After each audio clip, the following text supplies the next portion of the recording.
doing? Looking at myself in the mirror. Well, actually, you're looking at your mirror image in the mirror. You know that you are not identical to your mirror image. You are chiral. Any object that's chiral is not superimposable with its mirror image. Like my hands. Well, like your hands, for example. If you look at your hands, they are mirror images of each other, but they're not superimposable on one another. So are you going to make this whole thing just about chemistry? Yeah, let's learn about some chemistry. But I want to play catch.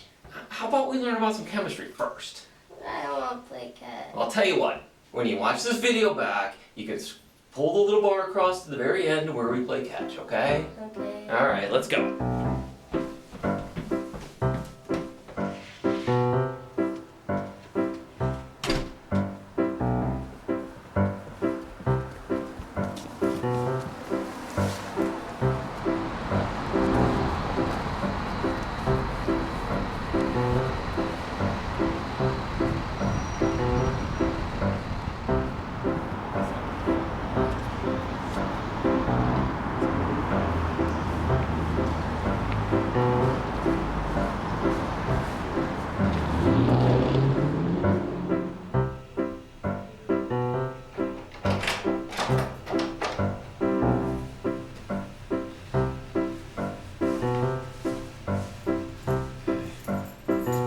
So we're in this classroom, and we have two chairs here.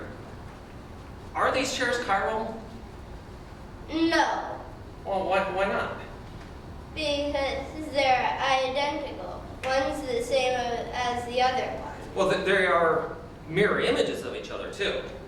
So they're mirror image. So if something is identical to its mirror image, it's not chiral. Another thing you can look at is that if you look at this chair, it has a plane of symmetry. It's symmetrical. That the right half of this chair is the mirror image of the left half. And so anytime you have a symmetrical object like that, it's not chiral. Okay? Okay. So here we're in a different classroom where they have fixed desks. Are those two desks you're standing next to chiral? Yes, Well, why? because this one has a little table on the right side, but this one has it on the left side, so they're not symmetrical. That's right, they're not symmetrical. They're also mirror images of each other, and they're not superimposable. If you tried to line those up, you wouldn't be able to do it. All right, so I'm sitting in the left-handed desk, which makes it easier to write for people that are left-handed. But if you're right-handed, it makes it more difficult to write. You're sitting in the right-handed desk, which is set up to be able to write with your right hand. But if you're left-handed, it makes it more difficult. Yeah, it's kind of awkward like that, isn't it? All right, so let's get back to what we were talking about before with faces. I told you you're not the same as your mirror image, and that's because our faces are not symmetrical. We are chiral. So if you look at my face, for example, it is asymmetric. The right side is not the mirror image of the left side. And in fact, if I take the right side and flip it so that it's its mirror image and then put it back together, and I do the same thing with the left side, you see the two images at the bottom. Both of those images are actually symmetrical versions of my face. But neither of them are exactly my face, because this is the two right sides together. This is the two left sides together, where, you know, I look like both the right and the left side. So how does any of this have to do with chemistry? Oh, how does this, what does any of this have to do with chemistry? I'm glad you asked. Well, molecules can be chiral too. So if we look at this model, here we have this black ball that represents a carbon atom. Okay, if there's 4 groups attached to that carbon atom, they're going to be arranged where each of these groups is pointed towards the corner of a tetrahedron, or what we'd call a tetrahedral arrangement. If any two of those groups are identical, this is not going to be a chiral molecule. So if we look at these two models, and these are mirror images of each other, right? Mm-hmm. But they are also superimposable. So remember, when something is identical to its mirror image, it's not chiral. Also, if we look at just like a single one of these, there's a plane of symmetry that runs right through the middle of that. So the left half of this is identical to the right half. Mm-hmm. And so this is an achiral molecule. Here we have models of something that is chiral. We have 4 different groups attached to this tetrahedral center, and it turns out there's 2 different ways you can arrange those 4 different groups. These are set up here where you can see they are mirror images of each other. Imagine if this one is looking in a mirror right here, it sees this one, right? Mm-hmm. So they're mirror images, but they're not superimposable. If you try to line all these groups up, you can line up 2 of them, like the purple and the yellow, but you can't line up the blue and the red. And if you flip it around so that you line up the blue and the red, now the purple and the yellow are reversed. So there's no way that you can superimpose these 2. They are non-superimposable mirror images, which means they are... chiral. Yeah, they're chiral. Okay. All right, so what does it matter if something is chiral or not? And so we're going to look at the interactions between our hands, this baseball and the baseball glove, and to see what the differences are. So first of all, the baseball is not chiral. Okay, it's identical to its mirror image. The interaction between your hand and the ball is the same whether you hold it with your right hand or your left hand. So you can hold it exactly the same. But if you take the baseball glove and you put it on one hand, it fits and it works where you can catch the ball, right? Yeah. If you try to put the glove on your other hand, it doesn't work. The glove doesn't fit. There's no way to get it on there. Your hands are chiral and the glove is chiral. Your hands have both mirror image forms and they interact differently with just the single mirror image form of the glove. So it only fits on one hand, it won't fit on the other.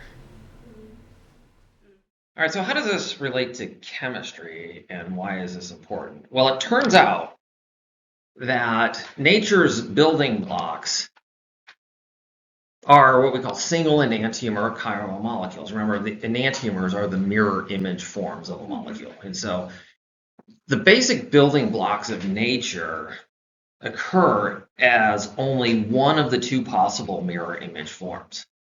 And so when those molecules that are built up of just these one of the 2 possible mirror image forms interact with other chiral molecules, there's a difference in the way it interacts with the 2 mirror image forms of the other molecule, just like with our hands in the glove.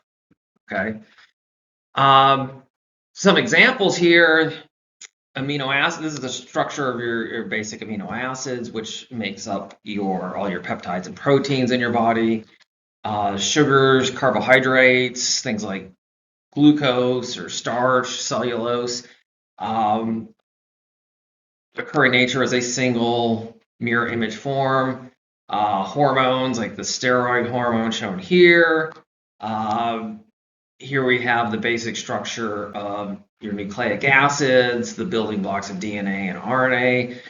All of these molecules are chiral and only a single mirror image form of the 2 occur in nature. Okay, so normally mirror image molecules behave exactly the same.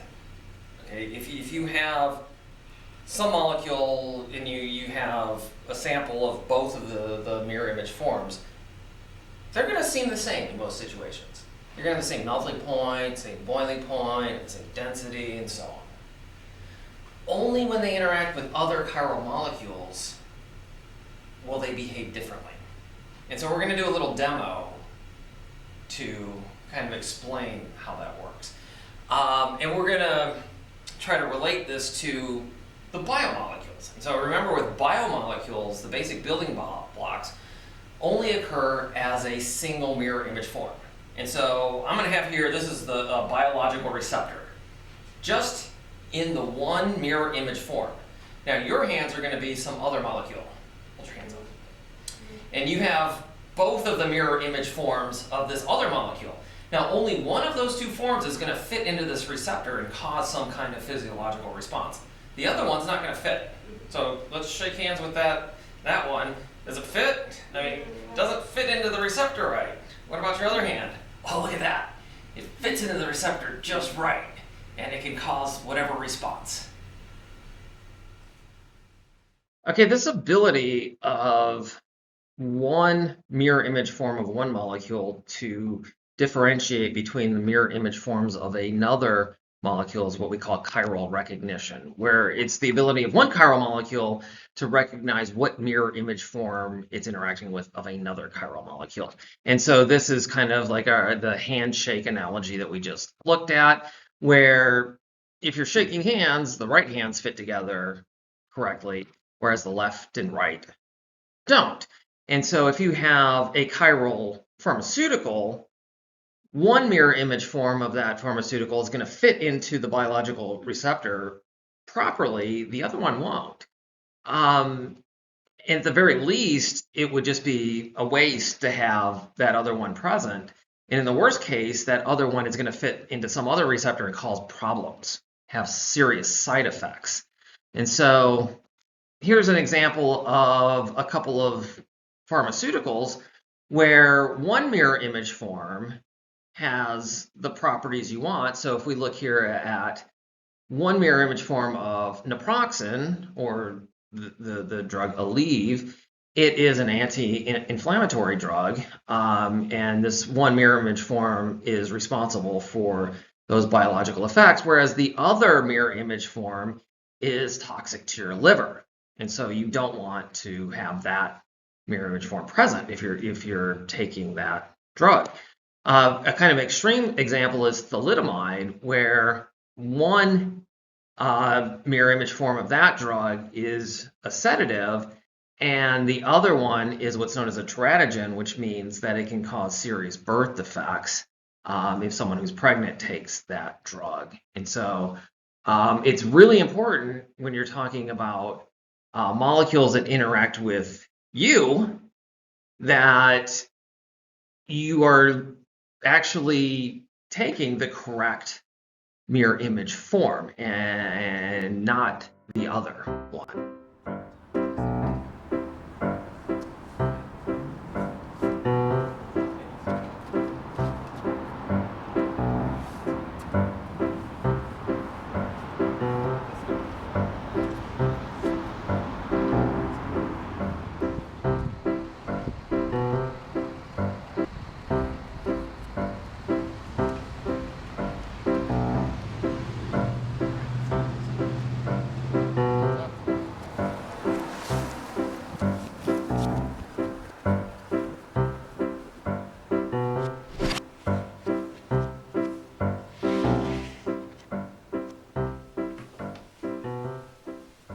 Hey, can we go play catch now? Yeah, let's go play catch now, all right? Okay.